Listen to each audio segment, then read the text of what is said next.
Okay, hello everyone. I'm joined today by Lawrence Anton, was the YouTube channel which goes by the same name.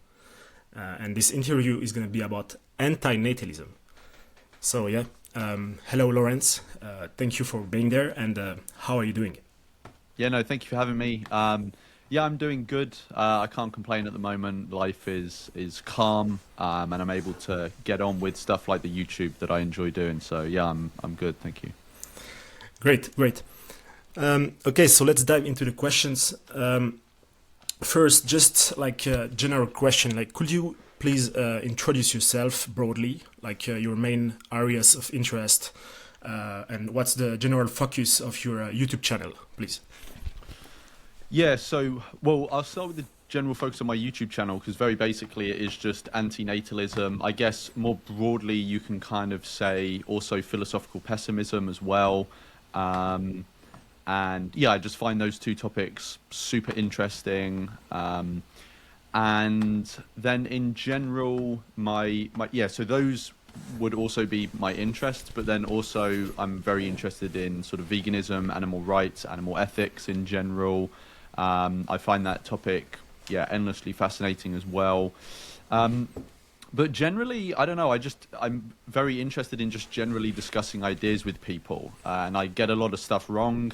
But yeah, basically, like any topic, I like kind of discussing the ideas behind it and learning what other people think, and whether I should adopt some of the ways of thinking that they have, or whether it leads me to be more sure in the way I'm thinking. Yeah, I just find all that stuff really interesting. Great. Okay. And what about antinatalism? So, first, when did you become antinatalism, and for what reason? Like, what made you become antinatalist? So, um, I first became anti-natalist around sort of 8 years ago, roughly, around the same time that I became vegan as well. Um, in terms of like autobiographically, how like why I became anti-natalist, it was because I was living in Sweden at the time, and I was at an animal rights demonstration, overheard a conversation that was about antinatalism, and I'd never heard of this idea before. It was very new to me. I found it very intriguing. But at first, I didn't agree with it. I had the sort of impulsive, obviously, I very much wanted my own biological children at the time. Um, and yeah, and then at a later point, I met some antinatalists and had like a quite lengthy discussion with them, and basically after having that conversation and then listening to a few interviews with David Benatar, who I'm sure you'll be familiar with, Yeah. um, then I became yeah, through that process I basically became an antinatalist. Oh, yeah, interesting. Yeah, I noticed there is a lot of crossover between the animal rights spheres and Yeah. the antinatalist spheres. Yeah, I became familiar with antinatalism in the same way through animal rights. Right. Um, okay, and did you like when you discovered antinatalism? Did you directly become like an antinatalist, like advocate or activist, if I can say, or was it later on that you started being like active for the cause? No, that was a slow burner. So when I became vegan, I almost instantly got involved with animal rights activism. So that was pretty instant, and that sort of dominated a lot of my life for maybe sort of 4 years or so. And then it was when the pandemic happened, I kind of got sort of knocked out of my routine and I left an organization that I'd been volunteering for at the time, and then I was kind of sat at home in lockdown, like many people would have been, thinking about, what should I do next? And yeah, I kind of thought, well, there's this topic antinatalism, which, I've always been interested in, and I am obviously aligned with. I'm an antinatalist, but I've never actually like sort of done anything with it. So I started to engage with the community online, just sort of like joining a couple of Facebook groups and stuff like that. And then I can't remember who the organizer of it was, but there was some sort of international Zoom hangout for antinatalists during the lockdown, where people could just go on and chat amongst each other with like-minded people.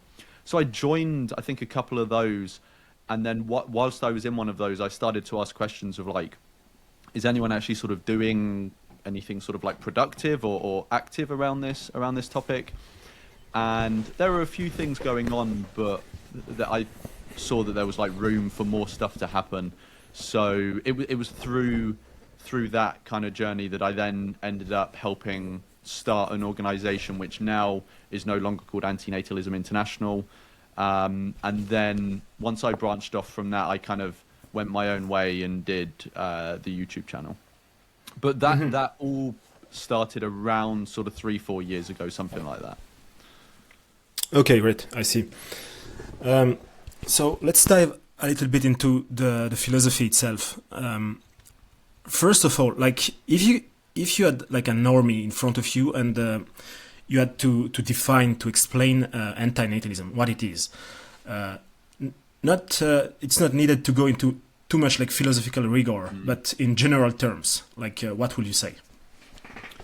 I think I would just say that when you're standing in the position of deciding whether to create a child or not, or create anyone, we've got to remember they obviously don't exist in any way at this point in time. You don't need to create them, and if you do create them, they are likely to go through a lot of suffering throughout their life, and they're going to die as well. And there is the risk that they could have a really bad life, and all of that can simply be avoided by not creating them at no cost to this person. This person obviously just won't exist, and so they're not going to be deprived of a good life they could have had or anything like that. So it's a way to avoid an extraordinary amount of suffering coming to someone for no cost to that person. Yeah. Okay, so I want to come back with the different arguments for antinatalism later, going to more details about each of them. But first, I would like to talk a little bit about the history of antinatalism. For example, I'm just familiar with someone named Al-Mari, like you know. I know this is one of the OG for both veganism and antinatalism, and I know a little bit of Schopenhauer as well, for example. But outside of this, I'm not very familiar with the history of antinatalism. Could you give, please, a general overview with for example, the earliest traces of antinatalist ideas and thinkers, and the major moments up to today? Yeah, so the history of antinatalism is something that I would like to research more. So I wouldn't say I'm an expert on it, but I do have a basic knowledge.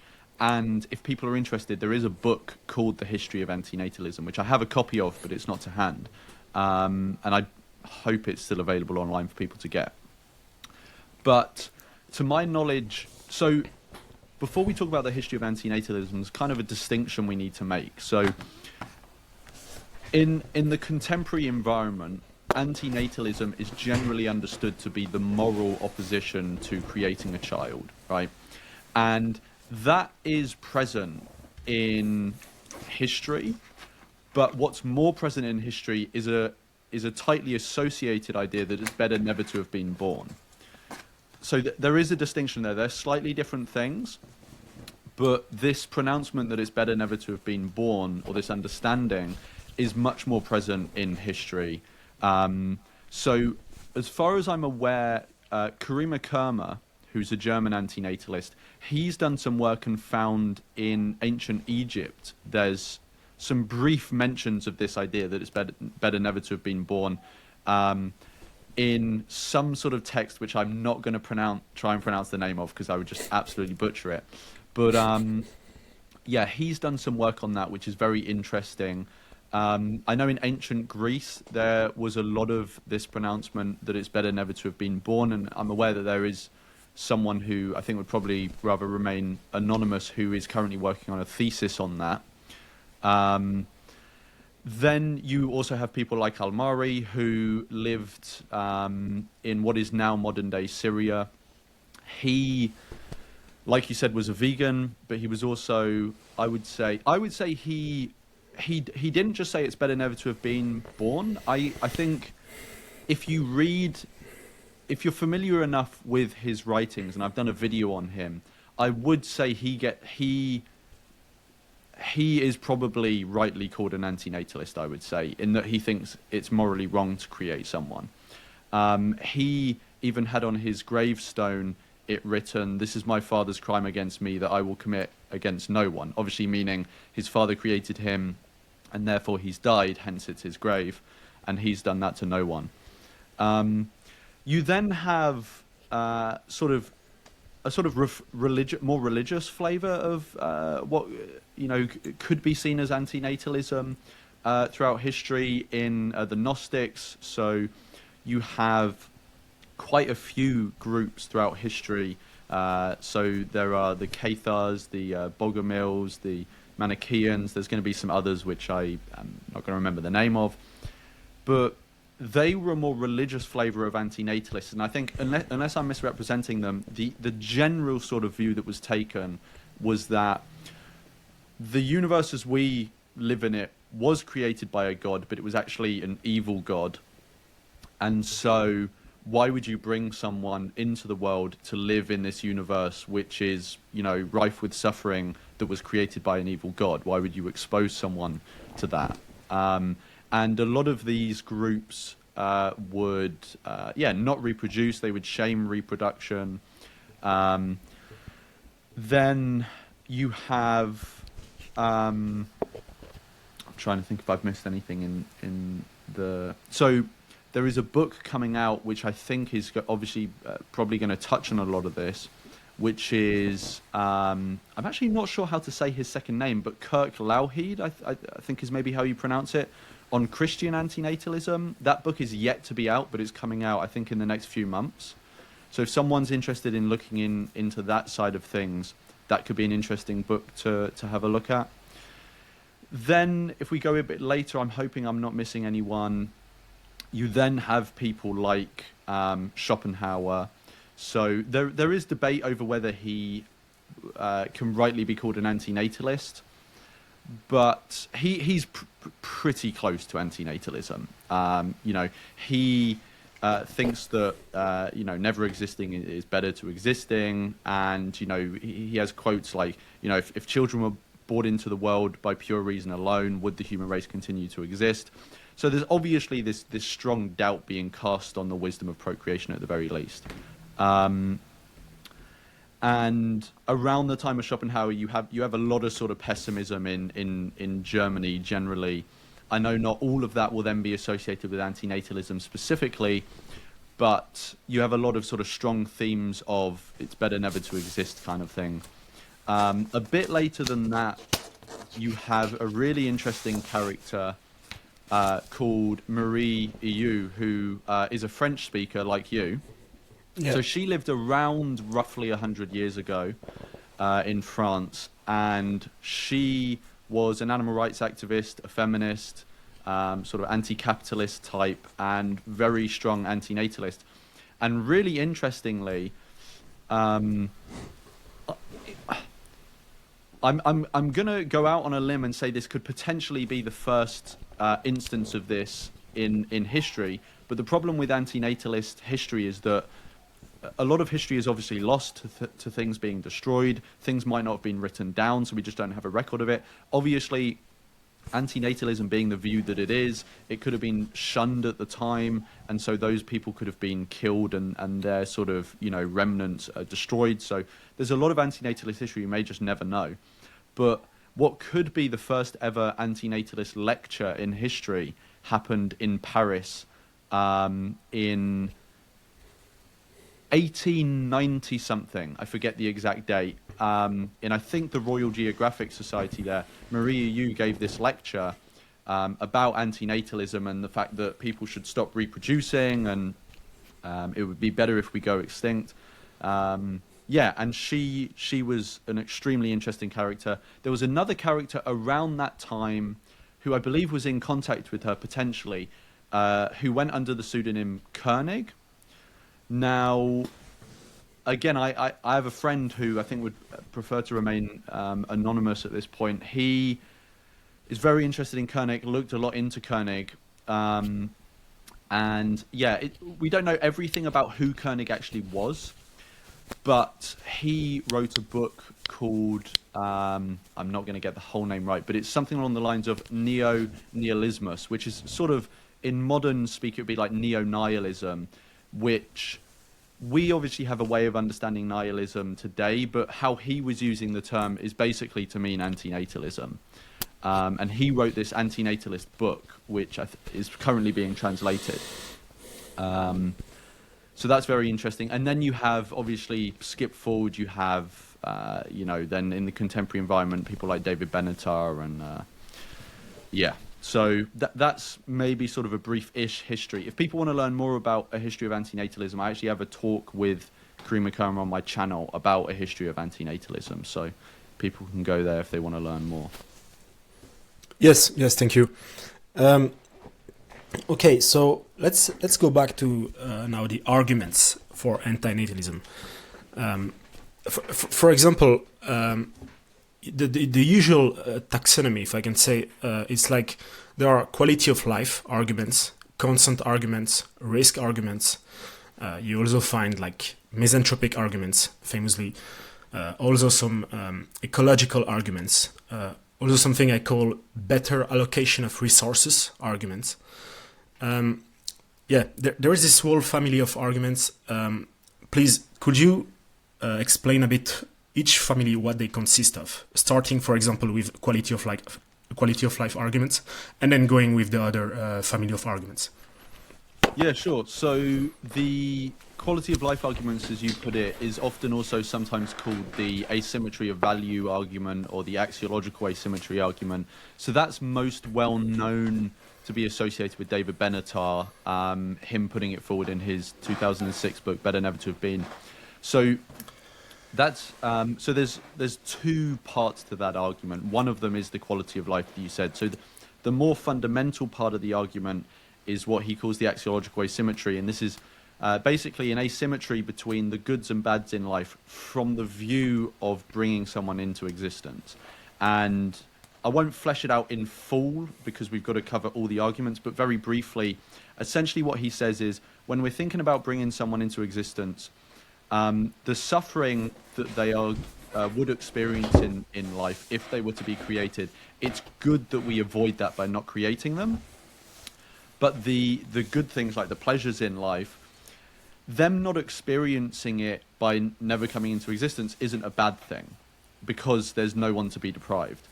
And so if them not experiencing the goods is not bad, but them not experiencing suffering and the bads is a good thing, then all in all, it's better that they never come into existence. Then he adds on top of that the fact that actually, if we really get down to the gritty details of our lives, they actually tend to be worse on a range of views. He considers hedonism, desire fulfillment, and objective list theory. And he says, basically, if you cash out on any of them, our lives tend to be much worse than we give them credit for. And so when you bring someone into the world, not only is it better for them never to come into existence, but when they do come into existence, there's a lot more suffering and harm in our lives than we tend to think. So that's that argument. The other argument, so then there's the consent argument that you mentioned.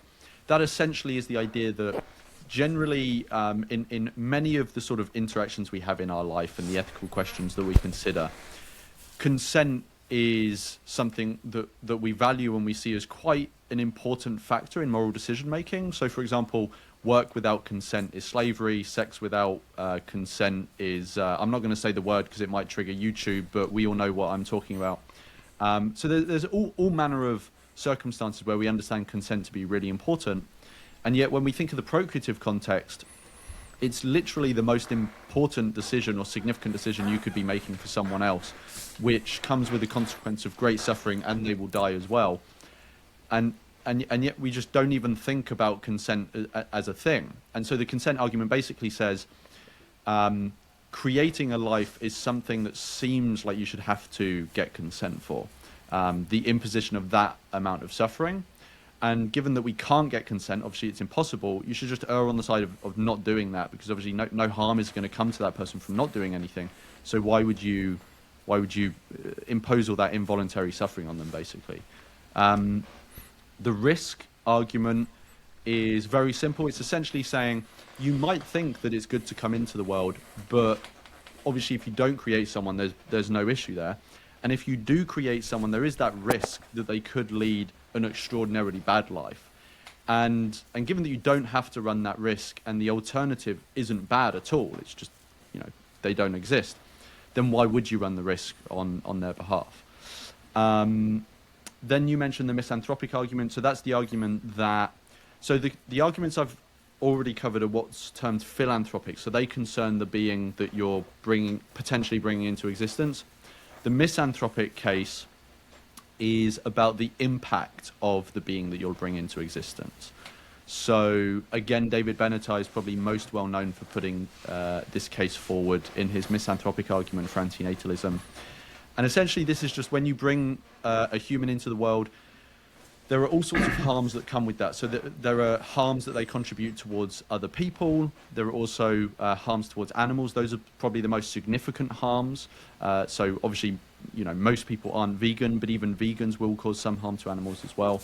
But if you think about the average person, bringing them into the world is essentially signing a death sentence for thousands of animals over the course of their life. And Benatar also considers environmental harms as well, the contribution to climate change and things like this, and plastic pollution, etc., etc.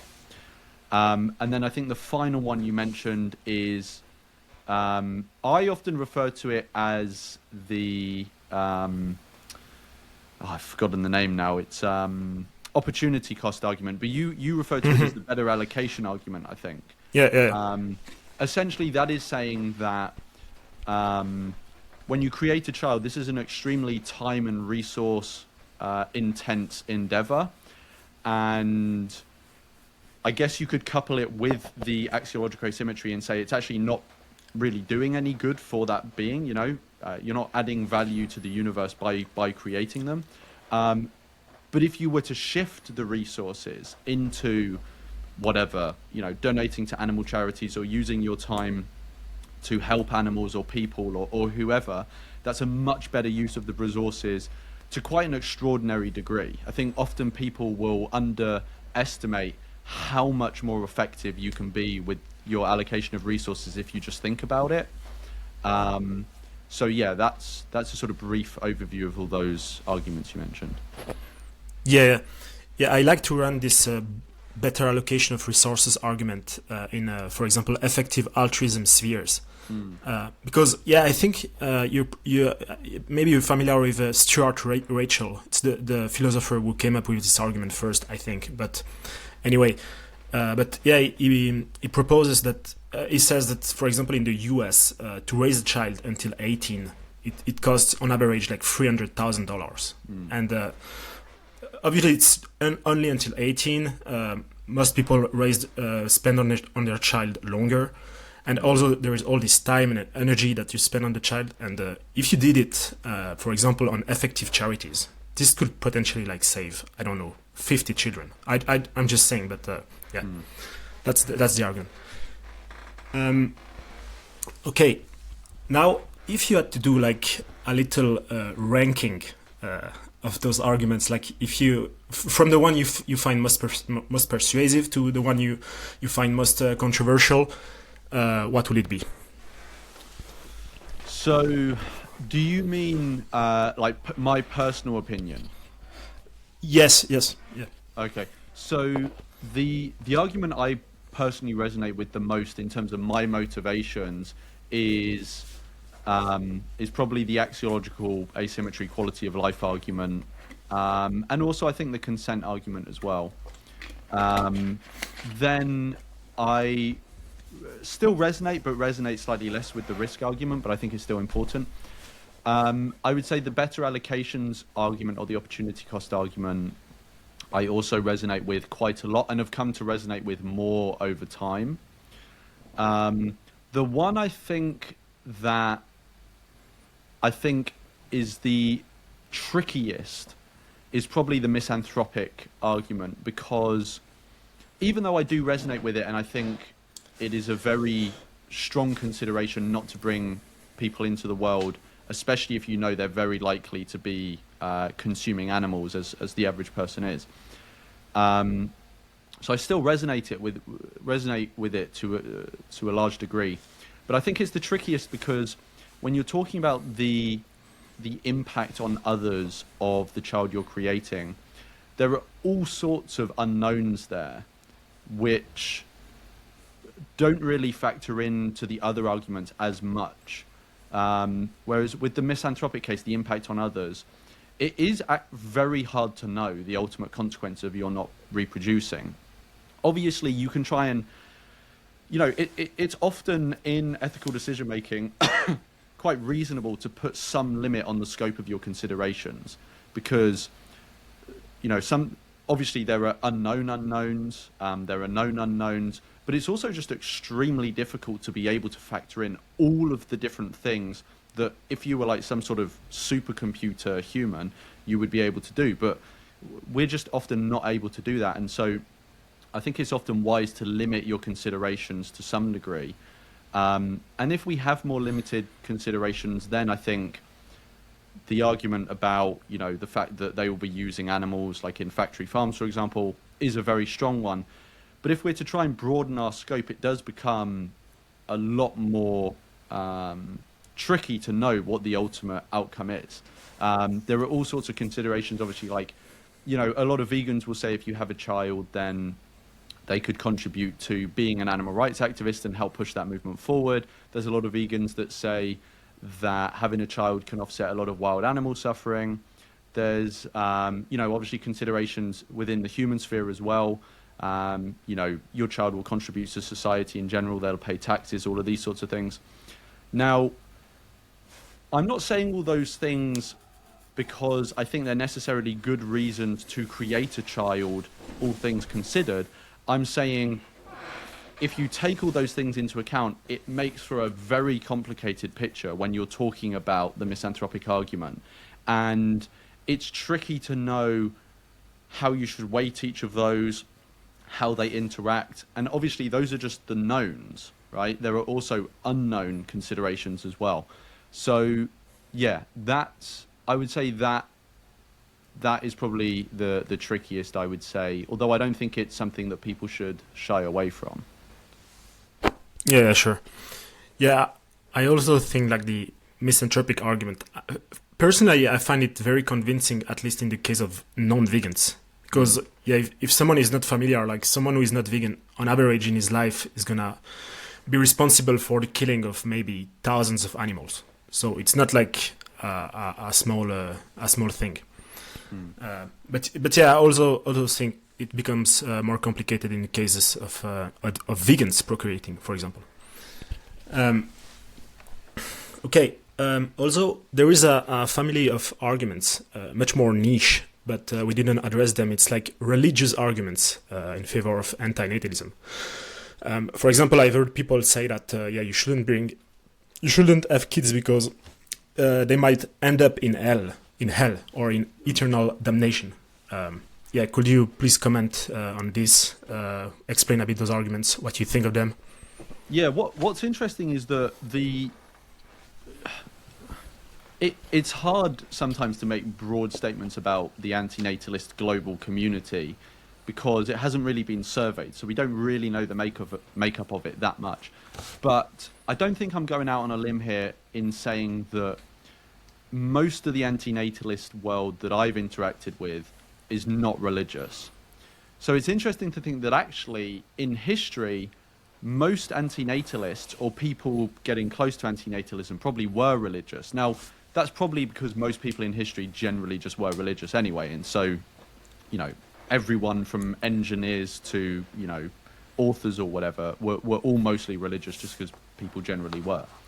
But it's just interesting to think that obviously we don't think of antinatalism as a religious thing really now, but actually in history, a lot of the arguments people put forward probably were religious ones. So, yeah, so you're right to bring them up. So, yeah, religious arguments for antinatalism. So I'm aware of a few. I'm not going to be as knowledgeable on them because I'm not religious. But one of them you mentioned, so this is the argument essentially from the existence of a hell. So if in your worldview, your religious worldview, there is this concept of a hell, then it's essentially a kind of religious risk argument. There is this risk that your child will end up in hell. Now, obviously, there are different conceptions of hell. Some of them are eternal, some of them aren't eternal. But whichever they are, spending basically any amount of time in a hell, often conceived of these places of torture and burning and lava, this seems like an extremely kind of gratuitous and horrible risk to run on someone else's behalf, especially your own child. And yeah, so this is one argument.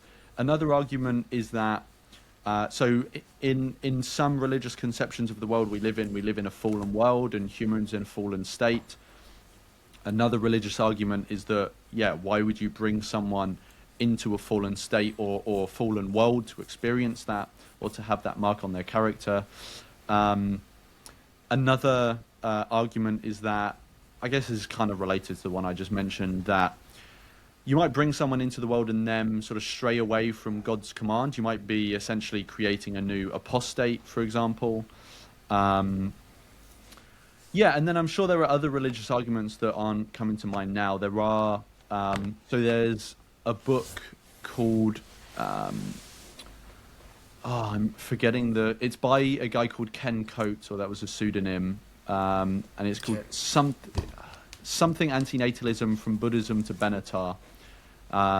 There's also the Christian antinatalism I mentioned as well. I know there has been some literature on antinatalism and Islam. I don't know the particular names of any of those papers, but if people type into Google antinatalism and Islam, that might come up. There's a lot of discussion has been around antinatalism and Buddhism, which is very interesting. It's actually not really that hard, I don't think. And I'm saying this as a non-Buddhist, so I might be ignorant here.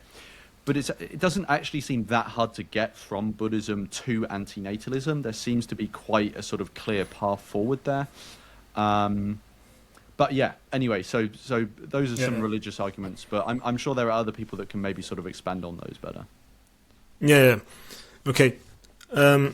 Now I want to talk a little bit about an important philosophical distinction that comes up quite often in those debates. It's the one between a life that is worth living and worth starting.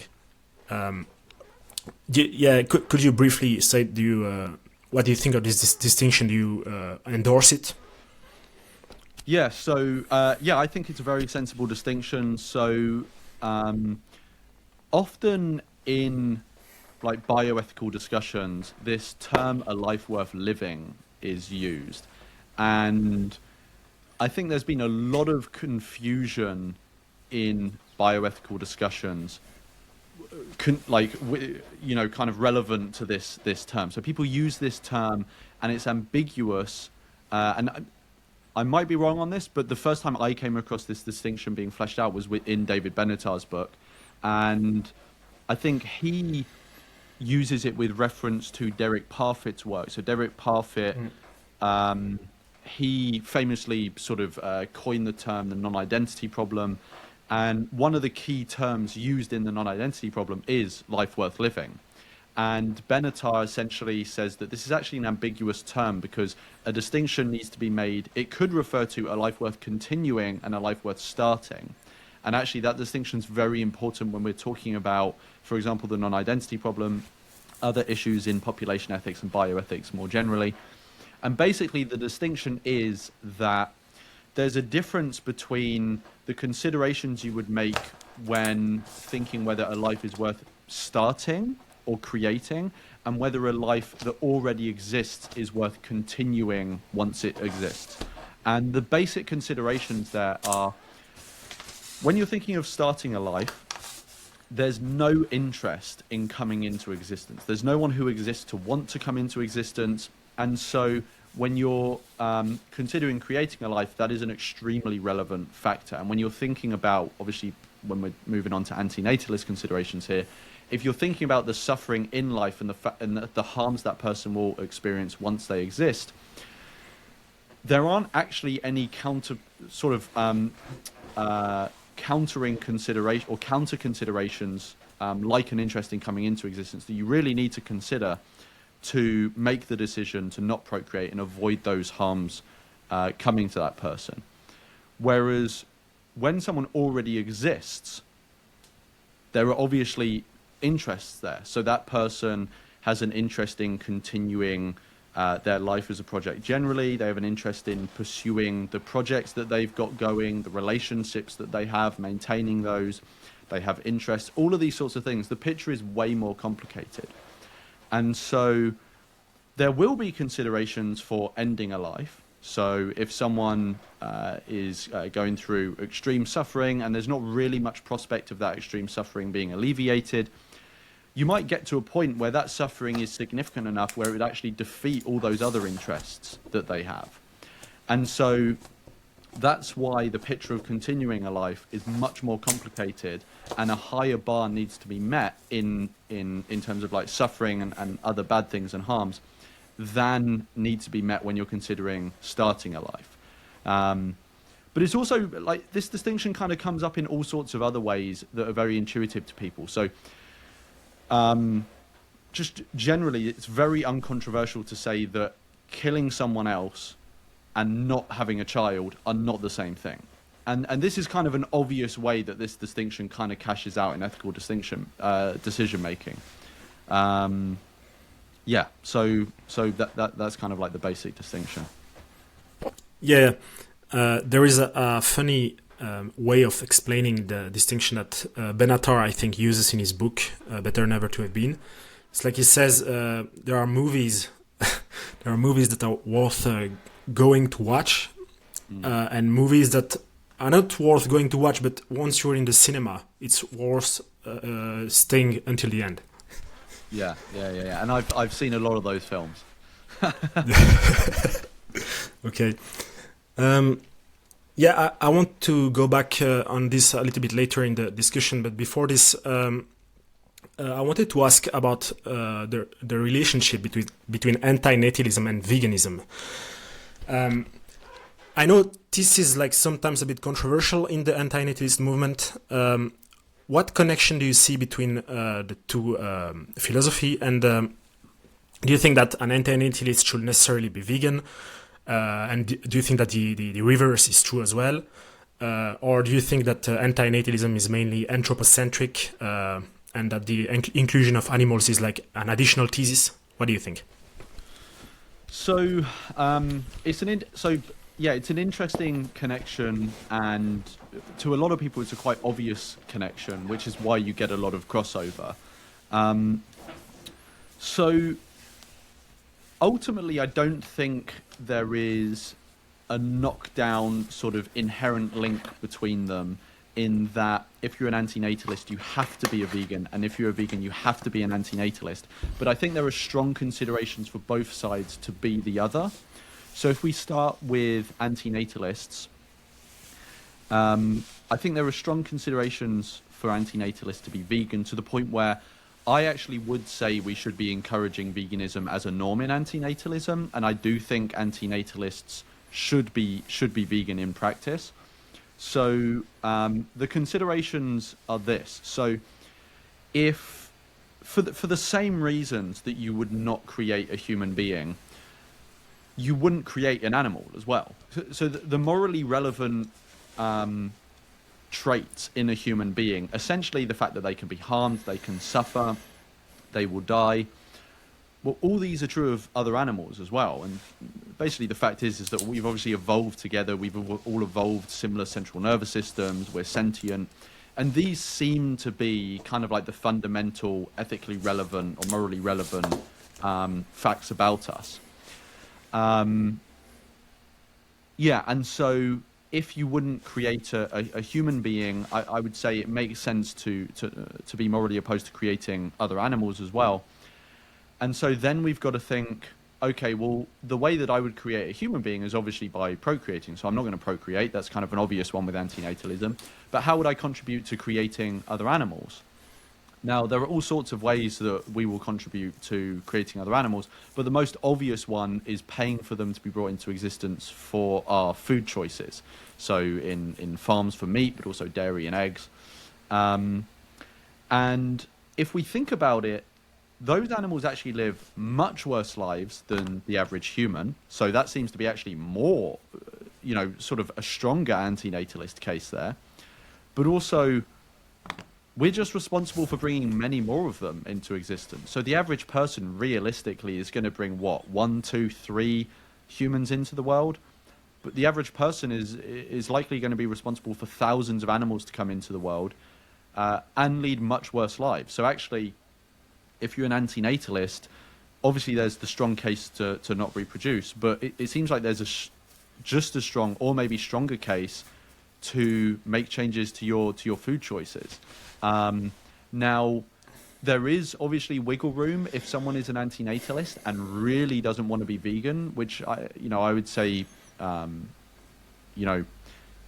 maybe have a look at why you're so motivated. It seems like there's a bit of motivated reasoning there, but just have a think about why you're so motivated to want to eat animal products. But if you are just coming at it from an antinatalist point of view, there are ways that obviously someone could maintain a non-vegan lifestyle. So they could be a hunter, for example. You're not responsible for those beings coming into existence. You could also maybe live like a freegan life, like eating sort of discarded animal products and stuff like this. Now, there are independent ethical conversations that you can have about those actions, like freeganism or hunting. But if you're just considering sort of like an antinatalist case, those seem to be non-controversial. But given that the vast majority of people get the vast majority or all of their animal products from a supermarket or a shop where those animals are bred into existence for us, this is a practical case for veganism as a baseline in antinatalism. And I think it's quite a strong case.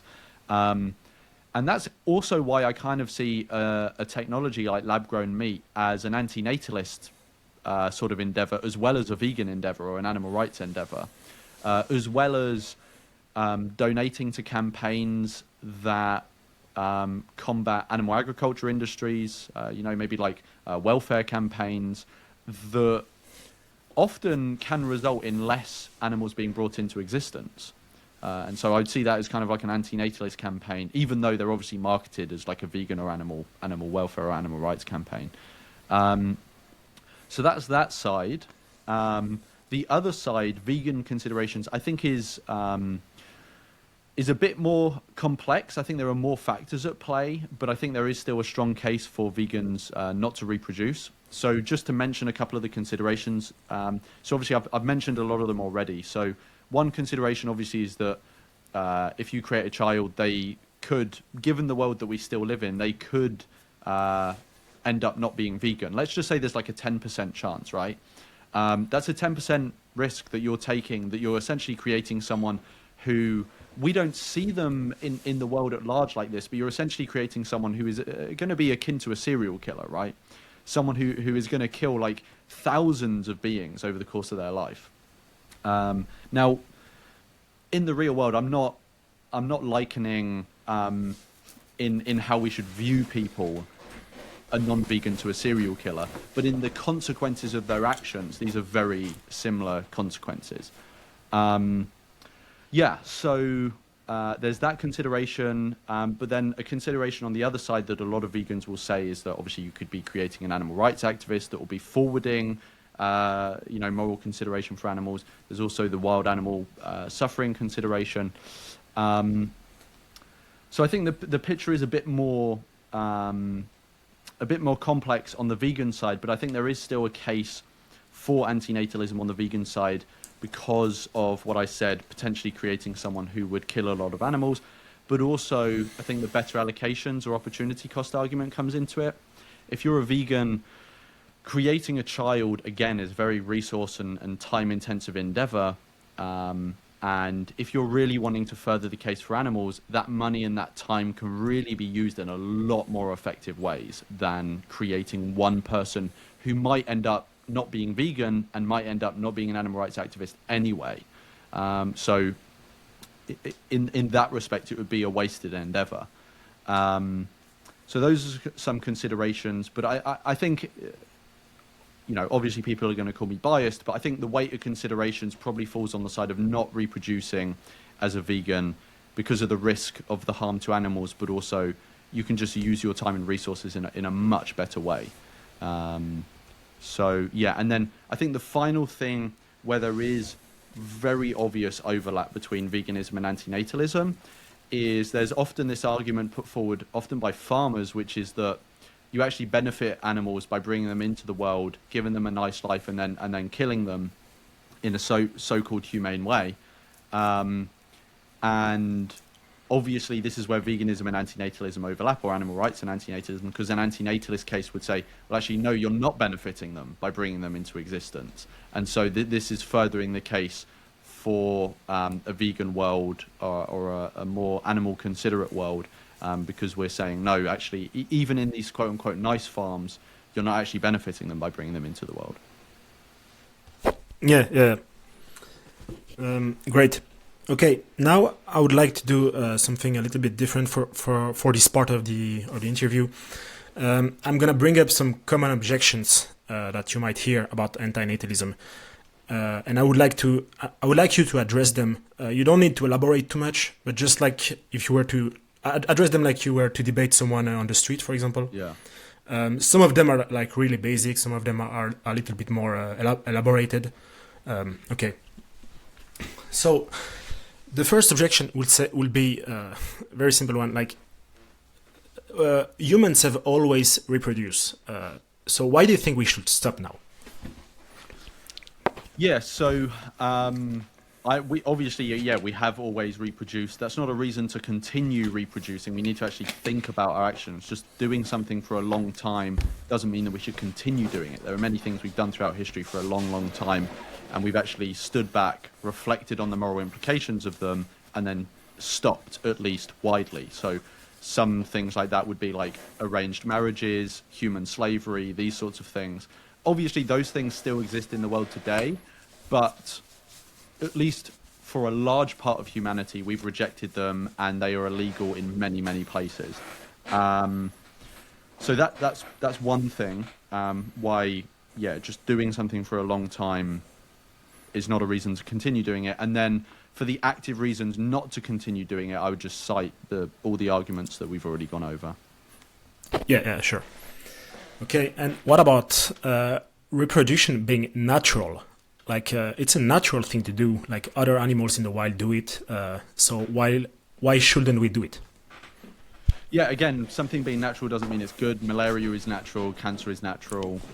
So you need to stand back, look at your actions, and consider them on the merits of the action rather than whether they're natural or not. Yeah. Just a meta point. Like it's funny when you think about the argument. I mean, the objection against antinatalism. There is a lot of parallels with the objection against veganism. It's the same kind of stuff. Okay, another one is like, if antinatalism were to be applied seriously, it may lead to human extinction, and obviously human extinction will be a bad thing. So what do you make of that?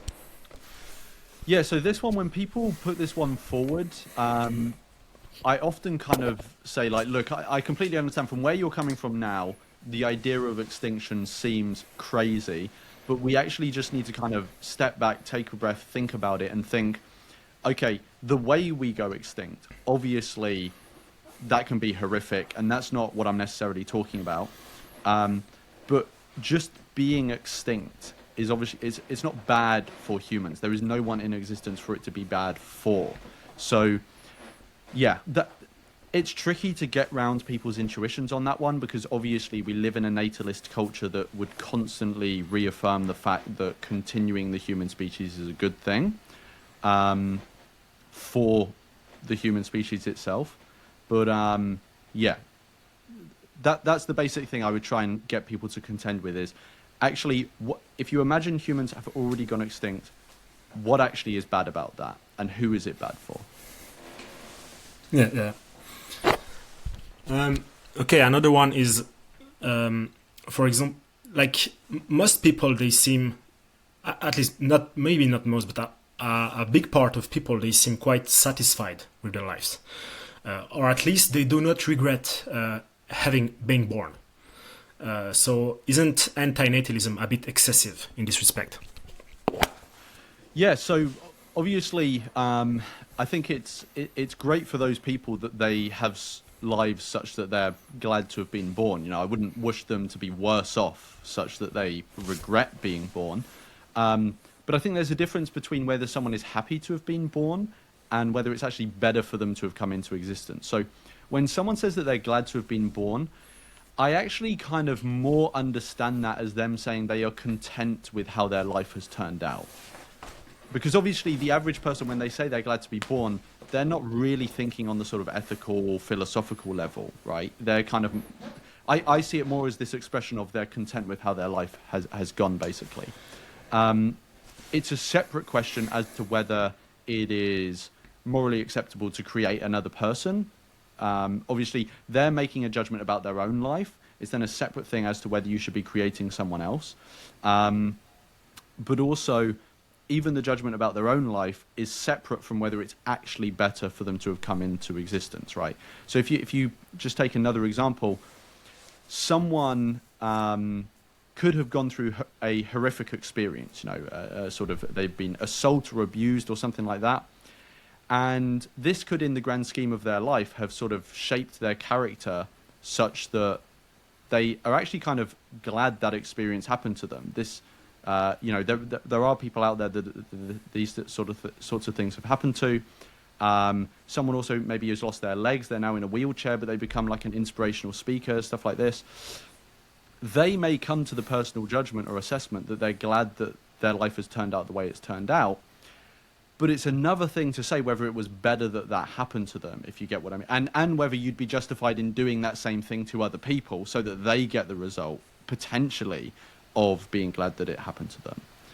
Yeah. Yeah. Okay. Another situation, let's say there is someone who is like a Muslim, a Christian, or a Jew, for example. They came to you and they say, yeah, in my religious text, procreation is at least endorsed and even encouraged sometimes. So why should I trust you and your arguments over what God says? Yeah, so when it comes to like religious people objecting to antinatalism, I think it is best if they're interacting with someone who is religious themselves and an antinatalist, or someone who is extremely well versed in their religion, because these people will often start appealing to scripture, and me as an atheist, I'm not going to be as familiar with their scripture as they are, or as someone else who's going to be more well versed. But basic things that I say to religious people is that, look, there's no religious text, even your own, that you are going to follow every word of it. So you already make moral decisions independent of the book that you purport to follow. And so I'm asking you to do the same thing with the topic of reproduction, which is an extremely significant thing, right? And so I would ask them to sort of step back and think independently about this, as they will do on many other things already. If I'm aware of certain scriptures in the religious text that might support an antinatalist conclusion, obviously I would cite those. Depending on the religion, I would also cite things like, why would you bring someone into a fallen state? Why would you expose a child to the risk of hell? These sorts of things. But yeah, honestly, often when it comes to religious people pushing back, it's sometimes difficult because your worldview is so radically different from theirs. And obviously, I would always be tempted to try and question them on whether it's actually they've got good reason to believe a God exists, because I don't think they do have good reason. But obviously, that becomes a separate discussion.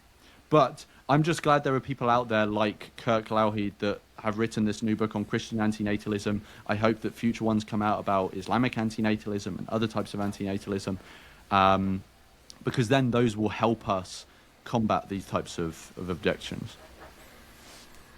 Yeah. You have a bit the same approach. Like in a first attempt, I'm gonna try to show that they can be religious and antinatalist at the same time. But if it's like too much of a problem, I will switch the discussion to whether or not there are good reasons to think that God exists. Yeah, I have the same approach. But the second approach is a bit more time consuming, and also you need to be a bit more educated on philosophy and those kind of stuff. Yeah. Okay, another common objection, for example, someone might say it's like the appeal to futility. Like, what if I stop reproducing? Like, it's just a drop in the ocean. Like, it's not gonna change anything. All the other people are just gonna keep reproducing without me. Yeah, well, fundamentally, just because other people are doing something immoral doesn't mean you need to engage in it as well. You are your own person and can make decisions for yourself, independent of what other people do. But also, if you zoom out and kind of look down on Earth and look at all the interactions that are happening, your decisions as an individual look tiny, but that doesn't. It's not obvious that that is the most appropriate lens through which to view your decisions, right?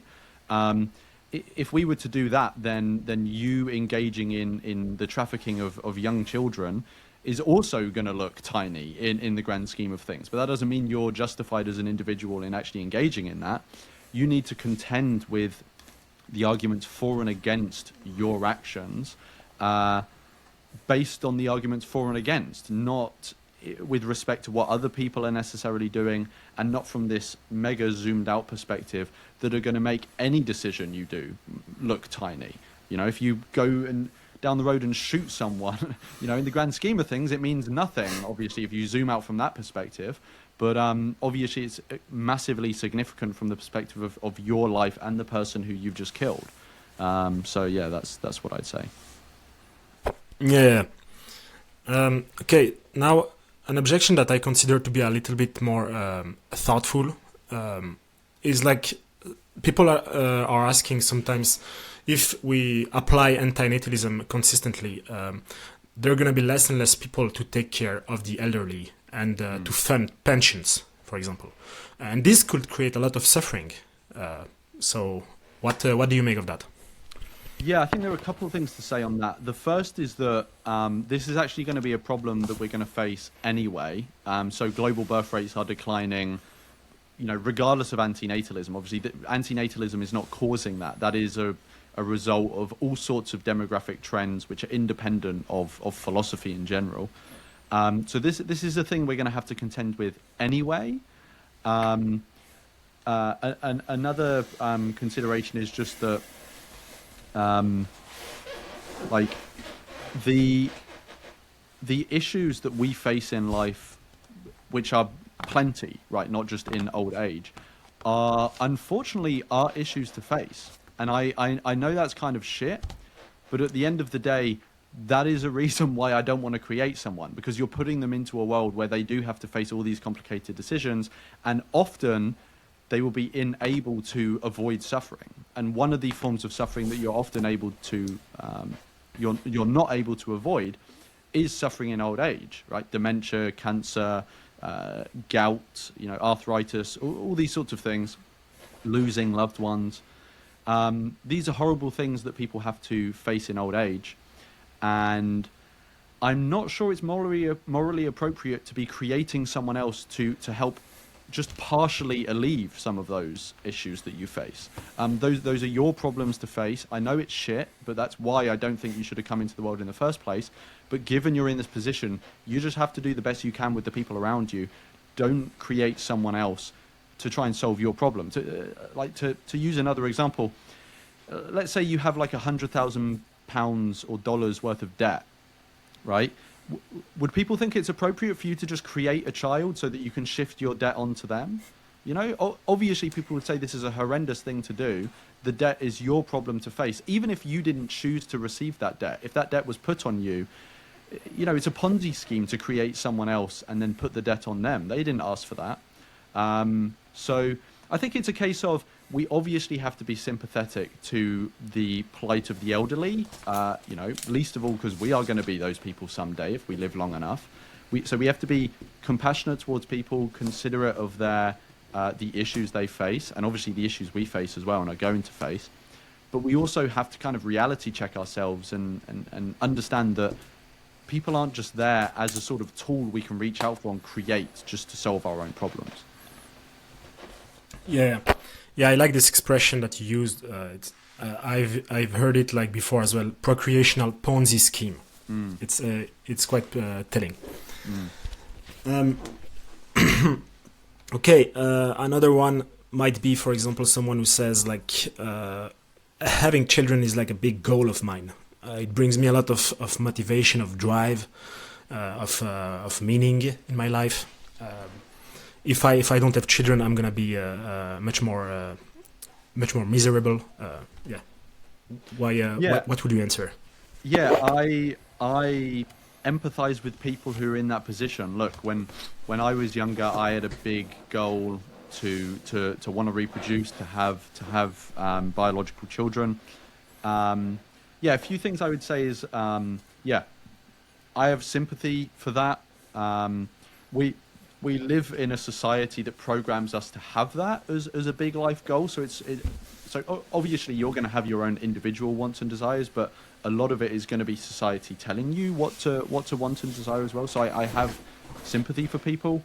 At the end of the day, we've got to consider the arguments for and against. And if you consider the arguments for and against and then come to the understanding that it is immoral, then unfortunately, sometimes ethics just demands of us that we have to do things or not do things that we'd prefer to do.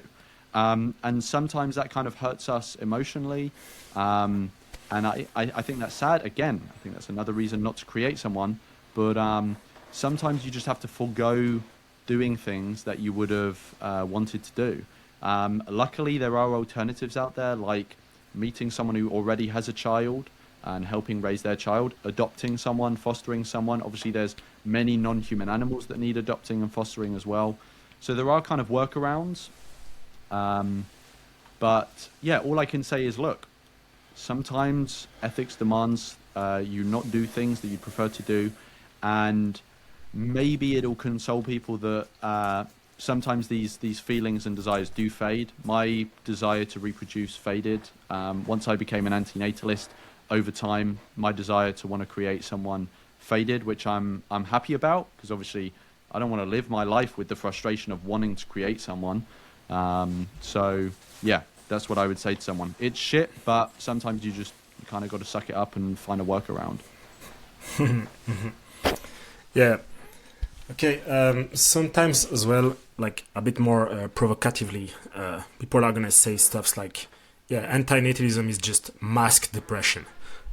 For example, if you think being born is bad, why don't you just kill yourself, commit suicide? What would you answer? Yeah, so the first one on depression. So, yeah, there are some antinatalists that are depressed and it's led them to antinatalism, but there are obviously many non-antinatalists that are depressed as well. Obviously, this is not like an antinatalist phenomena. But it's understandable why someone who is depressed would arrive at antinatalism. You are, if you're depressed, you're in very real contact with the suffering that antinatalists identify and point to. And if you live that kind of life, it's not like wild to then go, oh, maybe I shouldn't create someone else because they might have this kind of life. So yeah, I don't use the fact that people are depressed as a way of dismissing them and dismissing antinatalism. I think it's kind of a childish approach. You just need to kind of, if someone has depression, have sympathy for them. Don't use it as a reason to dismiss them. And when it comes to antinatalism, that's just attacking the messenger. You actually need to consider the arguments on their merits, not on the merits of the person who is conveying the argument. On the pushback of why don't you kill yourself, obviously the first thing I would say is obviously it's probably not wise to go around and like tell people to kill themselves. But I understand that some people do ask this as like a genuine curious question. So yeah, this comes back to the distinction of a difference between a life worth starting and a life worth continuing. Once you're here, you have an attachment to your life, the people around you, the projects and interests you have, and these things are all worth you pursuing and wanting to continue. These are things that you have an invested interest in and want to continue, right? And so if your life hasn't got so bad in that particular moment that those considerations for ending your life would defeat the ones that you're interested in wanting to pursue all the things that you're pursuing and have an interest in, then I don't see why you should get to the conclusion where you should end your life. That's not to say that there are never instances. Obviously, there are some instances where someone might want to end their life, and I think they should have access to a dignified way of doing that. Yeah, another consideration is once you're here and you have this understanding as an antinatalist, you can actually use that to do some good in the world, reduce the suffering of others, help avoid other beings coming into existence, help alleviate the plight of other humans, other animals. So yeah. Yeah, thank you. Now, there is like what I consider a more really sophisticated objection to antinatalism. I first heard it reading someone. I mean, I'm not sure it was meant as an objection to antinatalism, but anyway, it had the same effect. It was reading a guy named Brian Tomasic. Maybe you're familiar with the guy. But anyway, the objection is the following. It's like if antinatalism is applied and it leads to human extinction, then it could result in a large resurgence of wild animal life, which is itself full of suffering. So antinatalism might paradoxically lead to even greater suffering overall. So what do you make of that? Yeah, I think it's a valid consideration, and I think if we got to the point where we were facing extinction, I think this would be a very real question to contend with. Luckily, we're not at that point. If we do get to the point where we're facing extinction, it's not going to be as a result of antinatalism. It's going to be a result of human incompetence or lack of cooperation or something like that. So I kind of, yeah, if we were in that actual circumstance where we were deciding, are humans going to go extinct or are they not, that would be a very real consideration, and I think a very serious discussion would need to be had about it. We're not in that circumstance though, and antinatalism realistically really is not going to have that effect. And so I see this as kind of like a hypothetical which is extremely unlikely to ever come about. And if the argument being made against your position is a hypothetical which is extremely unlikely to come about, it doesn't seem like a particularly strong objection to me. It's obviously something that's interesting to think about, but yeah, if it's not making contact with reality, then I'm not sure it's something which we really need to take into significant account when we're actually thinking about our actions as to whether to reproduce or not. But I do think, given that we as antinatalists and people who generally want to reduce suffering or avoid suffering are here now, I do think, whilst we have the capacity to, we should be trying to help wild animals. I do think that's an important issue. So if someone is concerned about this sort of, if someone is for antinatalist reasons deciding not to reproduce, and they are worried about wild animal suffering and potentially like contributing to our diminished capacity to help them, which is not clear to me they actually would be doing that as an individual. But even if they thought they were, I would say that's a very good reason to take the resources that you would have spent on raising a child and putting them into helping wild animals. Support a charity like Wild Animal Initiative or Animal Ethics that are working on the issue of wild animal suffering. And you'll probably end up doing much more good than you would have reproducing to help wild animals anyway, if that actually would help wild animals. It's not actually clear to me that it would do that, but yeah, it seems like a much more surefire way to help them to donate that money directly. Yeah, this is interesting. This is my response as well. I'm like, you're gonna make probably much more good for wild animals if you spend those $3,000 more on the Wild Animal Initiative, typically, which is a recommended charity by, for example, the Animal Charity Evaluator. Exactly. Yeah. If someone is familiar with that, yeah. So yeah, this would be a much more, probably much more efficient way to help wild animals than having one kid who is gonna have like controversial impact on white Yeah, animal. and I think people really need to just bear in mind in that, yeah, like, because someone could say, yeah, of course, one individual person donating that money to, say, Wild Animal Initiative is going to be preferable to them creating a child. But if everyone thought that way, then we would go extinct. But we just need to remind people that that's not going to happen. Sometimes I think when we're thinking about ethics, we tend to get lost in sometimes in like kind of fairyland hypothetical. And I think those are very interesting discussions, but we often need to kind of reality check ourselves sometimes and remember we live in the real world. That's not going to happen. Or it's extremely unlikely to happen. If you look at the resistance antinatalism gets now, already in the context of declining birth rates, yeah, it's just antinatalism is not going to have this existential impact. Yeah. Okay. The next section, I wanted to ask about. I mean, it's a bit more like speculative considerations, but for example, and I think it's rarely discussed in antinatalism spheres. For example, in some religion like Hinduism, I think there is this idea of reincarnation, and generally speaking, in different religion, there is this hypothesis that some form of pre-existence of consciousness might be the case. So, in this hypothesis, we will not be creating new beings by reproducing. We will be incarnating already existing beings. So, how do you factor this possibility in?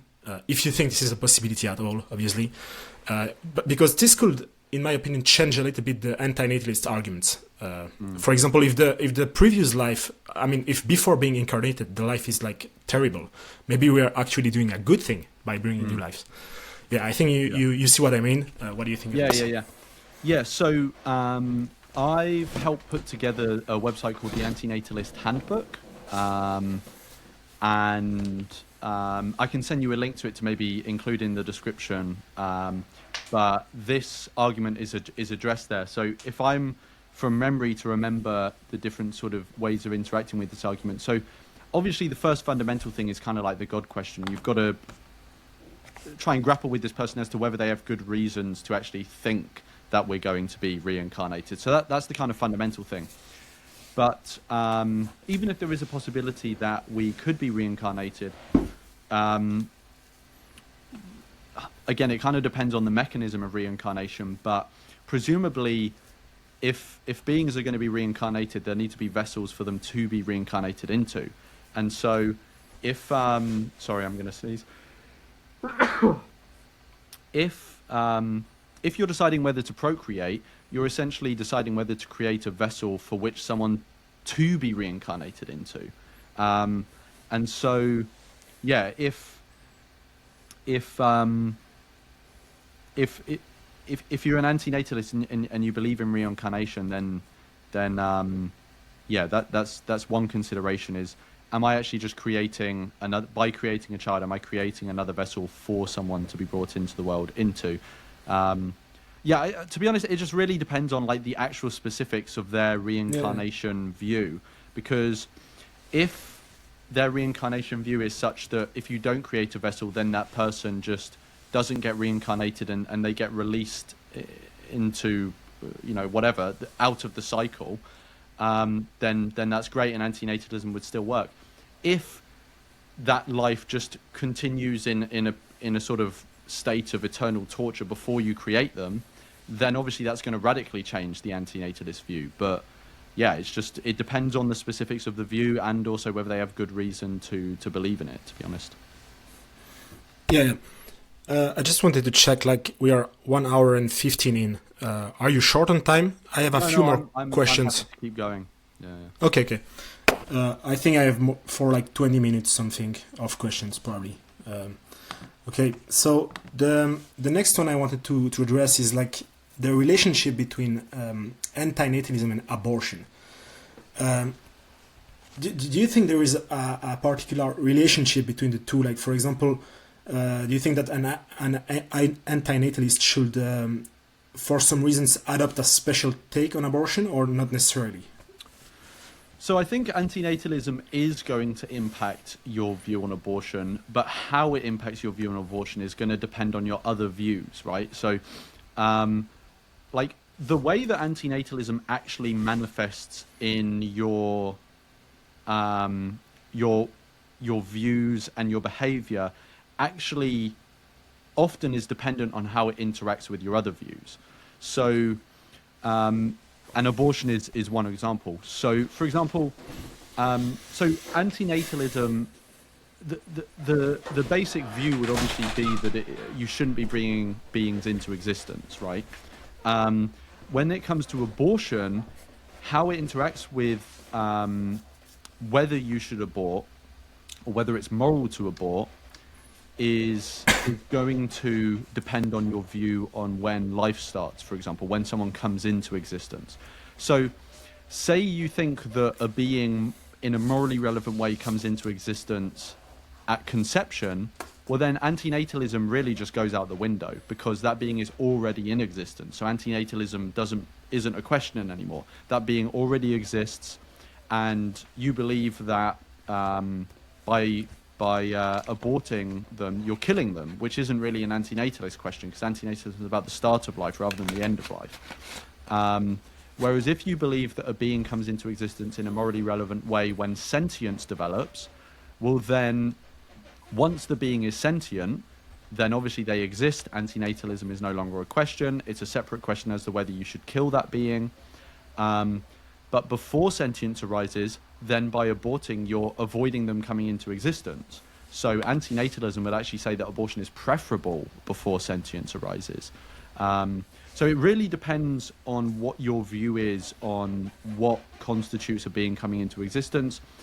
And yeah, this is reflected in antinatalists' attitude themselves. There are multiple sort of pro-life, quote unquote, antinatalists in that they are against abortion. A famous one would be like Julio Cabrera.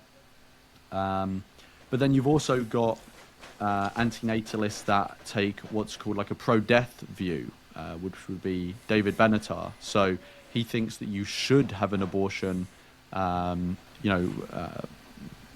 of, we're talking in like an idealized case. Obviously, there are sort of, you need to take into account people's lives and stuff in practice. But yeah, in theory, you should have an abortion before sentience arises, but then after sentience arises, it obviously becomes much more complicated. If people are interested in this, there is actually a book which captures a dialogue between two antinatalists of different views on abortion, which is between Julio Cabrera and Karima Kerma. So Julio Cabrera takes a sort of more pro-life view.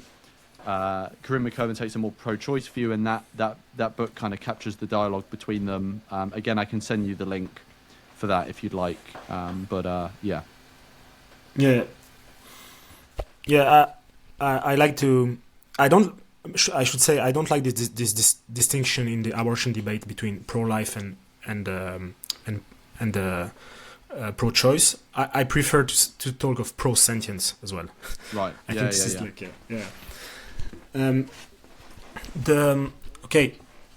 a few other things, like for example, first of all, I just wanted to ask you a more like hypothetical philosophical question. Do you think in an ideal world, let's say in a utopia, we could bring beings with the certainty that they will be very happy, like blissful existence, and there is no risk involved, etc. Would you consider this to be morally good, or morally or morally neutral, or even still morally bad? How do you weigh this scenario? I think there's two different answers to that. One is about the abstract and one is about in practice. So in the abstract, I would just be neutral. I would, if someone literally has no hardship or suffering or harm in their life, then I don't see it as an advantage to them to come into existence. But if they do come into existence, then obviously they've got no harm in their life and their life is amazing. So that's great. but I would be indifferent as to whether we should create that being or not. So, I would, to use your language, be sort of neutral about that. In practice, I would still take not as strong a view, but a negative view still, to some degree, because utopias don't necessarily last forever. They can be corrupted, they can change. Just because you would have reached a state where you can guarantee that child is coming into an environment where they'll never be harmed, who's to say that environment won't change? So yeah, just because there's uncertainty and there's risk, in practice, I would still err on the side of not creating beings. But obviously it would be a completely different landscape than the current world we're bringing them into. But yeah, that'd be my answer. Yeah. Okay. So that's interesting. Maybe you're familiar with population ethics. There is this this is called the procreation asymmetry, and you strongly endorse it. We could say you'll think that even a perfect life will be like neutral to bring about. Yeah. Also, a quick question. Like obviously, everything that we're talking about today would also apply to AIs. Like I suppose you're like a scientist, and the consideration for antinatalism just apply to every sentient being, whether it would be a hypothetical sentient AIs, non-human animals, humans, etc. Right? Yeah. Yeah. Exactly. Yeah. Yeah. Okay. Now, before the conclusion, like first, do you think there is there are good objections or good consideration about antinatalism, at least ones that make you like reflect seriously that we didn't talk about today that you would like to mention? So there are no philanthropic ones, as in I've not come across any argument that is remotely convincing that we should bring someone into the world for their sake. But the ones that I think are more nuanced and tricky to navigate are the more misanthropic ones that we've spoken about. And I haven't really got anything new to say on them. We've kind of covered all of it. But it's basically to say, the sort of consequences of bringing a child or not bringing a child into the world are extremely complex and hard to pin down and know ultimately. So I think there's more room for sort of conversation on how we should understand that.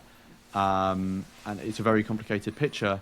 It doesn't lead me to think that the antinatalist view has been defeated, because I think the philanthropic considerations are very strong, and there are very strong misanthropic considerations against creating someone. But it's a more complicated picture, yeah. So I'd say that those are the considerations that are more interesting, I think. Yeah. Okay. Now, I wanted to ask about I've seen recently you did some videos about at least connecting antinatalism and effective altruism. Like, could you maybe briefly explain what is effective altruism for the people who don't know, and especially explain how do you think that an ideal antinatalist should be spending his money and resources through charitable donations, for example? Yeah, so effective altruism is basically, so it's a sort of I guess a sort of idea, but also a community that basically encourages altruism. So often that is like giving money, but it can also be obviously using your time. In basically the most effective way that we have good reason to understand is very effective. So you use reason and evidence to understand how you should be going about your altruism, basically. So in the way that it's basically like, in a way, treating altruism and charity like you would investing your money, right? When you think about investing your money, you're wanting to get the best return for the money you're putting in. You would treat altruism the same way. You're trying to use reason and evidence to understand where to put your resources such that it does the most good. So that's like a basic introduction. And then was the second part of your question how antinatalists can donate their money? So, okay, so an organization I helped set up, Antinatalist Advocacy, actually helps navigate the intersection between antinatalism and effective altruism. And we recently did a conference called the Antinatalist Advocacy Conference 2025, which I can send you a link to. All the recordings are available. And we were asking this question: how can antinatalists do good or do the most good? And we had 7 different sessions with all sorts of different people, including David Benatar, where we asked that question and tried to answer it. So I'll send you the link to that so people can have a look at that. We've also put together a 5-step guide on how we think antinatalists can increase the amount of good they're doing. And those are obviously don't reproduce anymore, because obviously there may be antinatalists that have already had a child. Become vegan. Then there's think about your career. So think about how you can use your career to do good. And start donating. Start donating some of your money to effective charities. And then the final one is encourage others to take these other steps, help build the antinatalist community and its capacity to do good. In terms of specific places for antinatalists to put their money, so the first thing I want to say is obviously everyone's an individual, and I don't know the specifics of everyone's life and where they're at and stuff like this. So there's very good reason to want to make sure you've got the foundations of your life in order. So have an emergency fund, so you've got money to make sure you have stability. Wait a second, I think I've lost you. And make sure you're accounting for your future as well. So make sure you've got savings and investments and this sort of thing.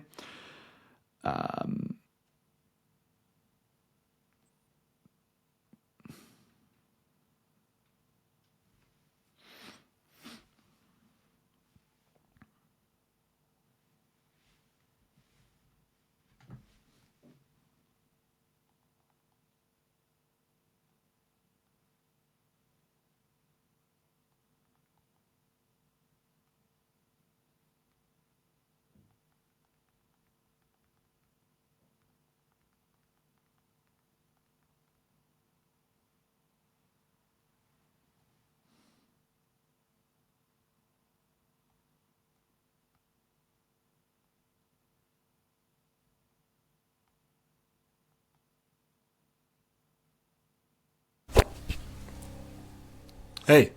Hey. Hey. Oh, yeah, you cut I don't know what happened. No, it's all good. Yeah. Okay. Yeah, we were it cut out for me, at least, in the middle of your answer about effective altruism. Yes. Yeah. So I continue talking for a bit, I think, after you cut out, but I'll just pick up where I left off. Yeah. So when it comes to antinatalists using their time and money, obviously you want to make sure you've got your bases covered as an individual. So make sure you're financially stable, you've got plans for your long-term future, these sorts of sensible things.